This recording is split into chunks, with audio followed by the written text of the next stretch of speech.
había quedado pendiente la pregunta de cómo se eligen o cómo se han elegido las temáticas centrales, en realidad, para enfrentar lo que resulta siendo una preocupación general mucho más amplia por parte de la ciudadanía. Lo fundamental es que tengamos la capacidad, dentro de un marco constitucional y democrático, saber diferenciar y ver las prioridades. Entonces, hay dos columnas fundamentales que no son las únicas para que este país sea potente como debe ser con las reformas que necesita.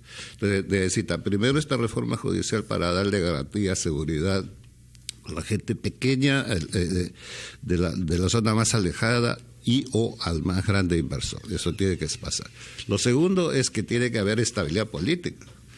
La estabilidad política es un elemento que impacta en la economía, impacta en lo social. Antes se decía, no, eso funciona por canales separados. No es así, no es así. Cuando vemos un país en esta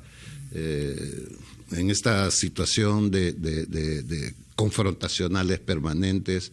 No lleva la idea implícita de desorden. Exactamente. Y en eso nadie invierte, ¿no es cierto? Porque tú tienes temor. No hay inversión, no hay generación de trabajo. No hay generación de trabajo, más pobreza. Es un círculo perverso. Frente a eso, tienes que tener el coraje de plantear las cosas tal cual es. Se tiene miedo a las reformas. Se tiene mucho miedo a las reformas. Porque cuando tú vas a plantear una reforma por cualquiera de estos dos, que son los más cercanos, no quiere decir que sean las únicas importantes para el país, pero son las columnas fundamentales, que tienes un edificio que tiene una riqueza potente arriba, pero que si no arreglas por lo menos estas dos columnas, se nos cae.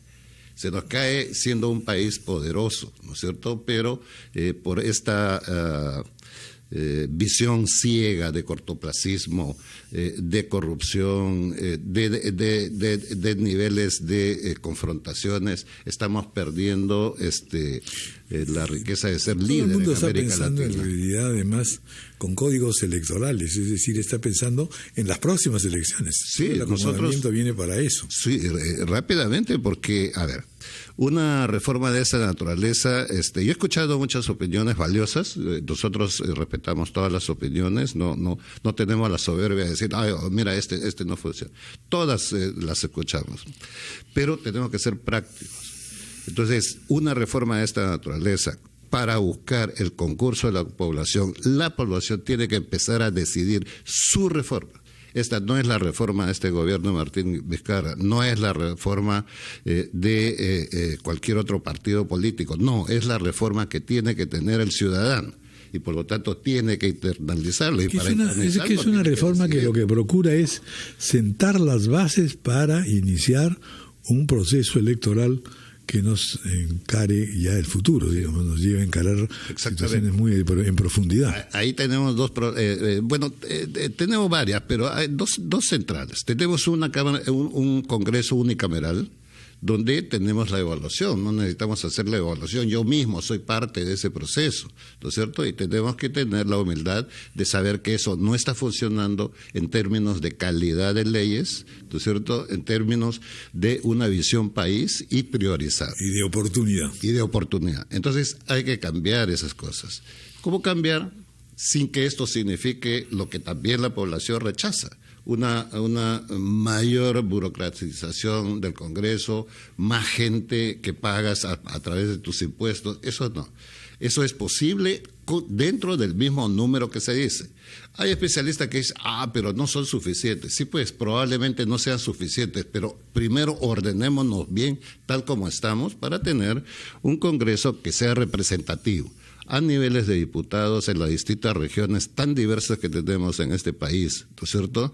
En segundo lugar, un Congreso que sea acompañado por un Estado reflexivo. No es el ímpetu de aprobar leyes como máquinas que no van a impactar en la vida, en la buena vida de este país, sino la necesidad de que todas esas leyes que probablemente con buena decisión o con buen criterio local tú puedes proponer, ¿no es cierto?, sea revisado por un Senado más reflexivo, con más experiencia, con más conocimiento, ¿no? Que tenga vallas altas para ser elegidos, no es tanto la grita en la plazuela, los ataques, sino reflexionar país. Entonces, cuando tengamos eso, vamos a tener la oportunidad de tener un filtro en este país de mejorar la calidad de las leyes. Lo segundo es la aprobación del presupuesto que tiene que tener este Congreso o este Senado,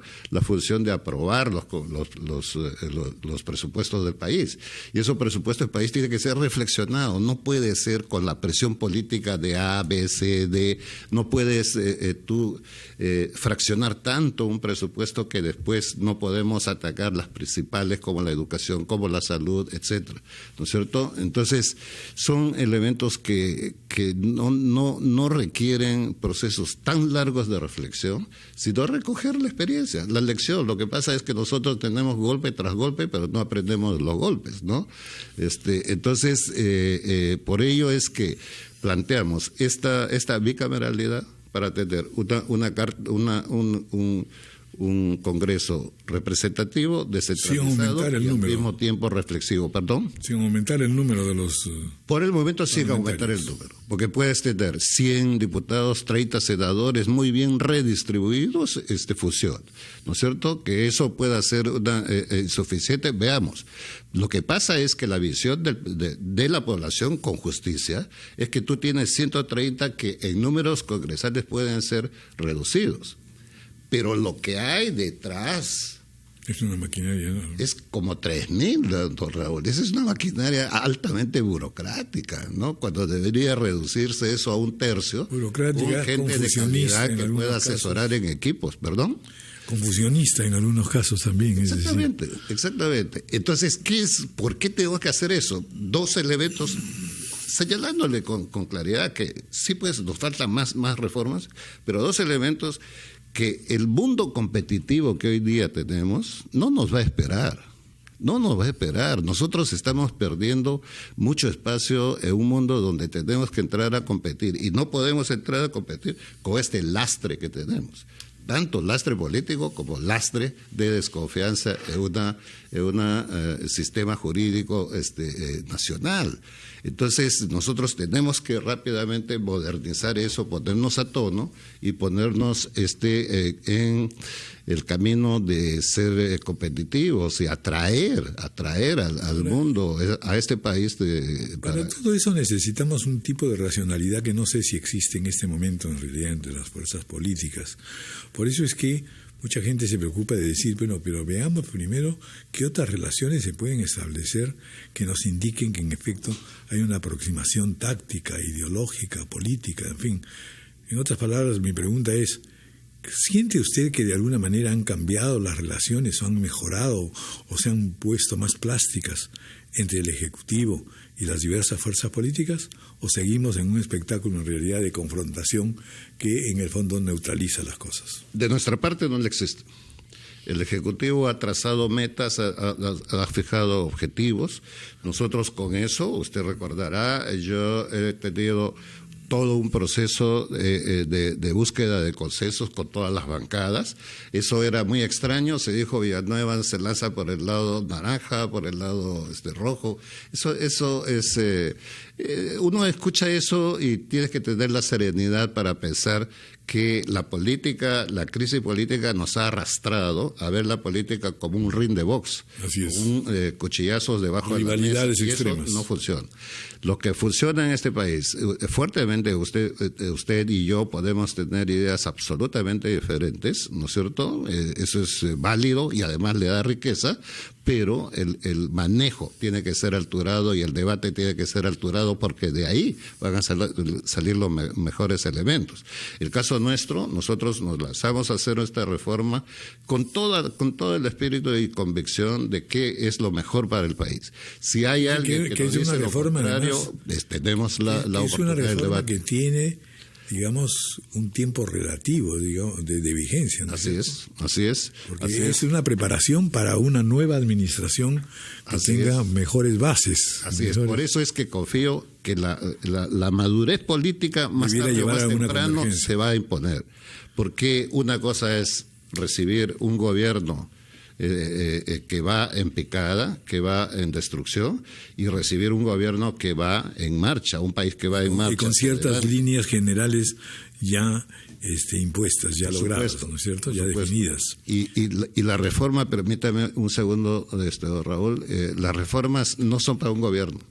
Las reformas trascienden periodos de gobierno. Por ejemplo, el Poder Judicial trasciende, el Poder Político trasciende, claro, 10, lo que pasa 15, es que 20 décadas. En el fondo, lo que uno dice es muy importante toda esta ambiciosa manera de entender que se necesita reformar al país jurídica e institucionalmente, pero al mismo tiempo, en realidad, estamos con un gobierno que tiene un tiempo determinado y que en definitiva, de permanencia, y que en definitiva además no ha logrado, y será muy difícil que lo logre, un entendimiento con las fuerzas principales, concretamente en este caso con el fujimorismo.